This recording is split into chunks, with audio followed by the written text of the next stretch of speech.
friends, welcome back to my channel Jain Recipes by ખ્યાતિ Mehta.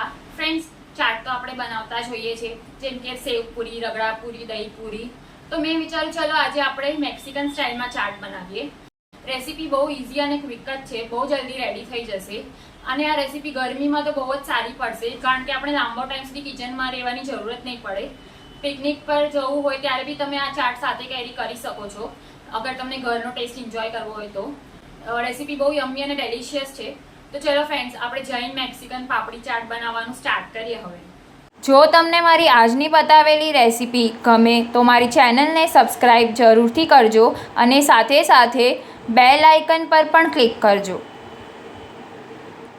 Friends, Mexican papdi chaat બનાવવા માટે આપણે એક બોલમાં બોઇલ કરેલા સ્વીટકોર્ન, મીડિયમ સાઇઝના ચોપ કરેલા રેડ, યલો, ગ્રીન કેપ્સિકમ ને કાકડી, ટમેટાં ને બોઇલ કરેલા રાજમા લઈ લઈશું.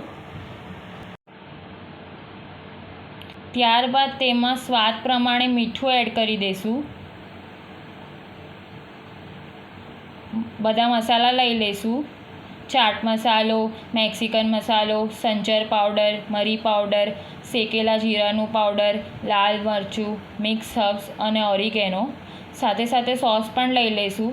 સાલ્સા સોસ, ટમેટો સોસ અને તીખાશ માટે red chilli sauce. Red chilli sauce તમે તમારા તીખાશ પ્રમાણે ઓછો વધારે લઈ શકો છો. જો તમને સ્પાઇસી વધારે જોતું હોય તો રેડ ચીલી સોસની ક્વોન્ટિટી વધારે લેજો. અડધા લીંબુનો રસ પણ લઈ લઈશું.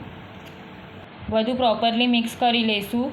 અને કેરીની સિઝન છે તો બારીક ચોપ કરેલી કાચી કેરી એડ કરી દઈશું. બધું મિક્સ કરી લઈશું.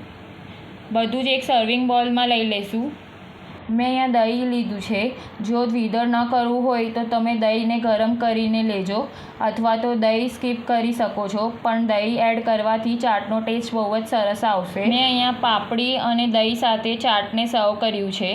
તેના પર સેવ સ્પ્રિંકલ કરી લઈશું ને તેને કોથમરીથી ગાર્નિશ કરી લઈશું. દહીં પર થોડા ચીલી ફ્લેક્સ પણ સ્પ્રિંકલ કરી લઈશું. તો બનીને રેડી છે આપણું Jain Mexican papdi chaat. Thank you so much for watching my video.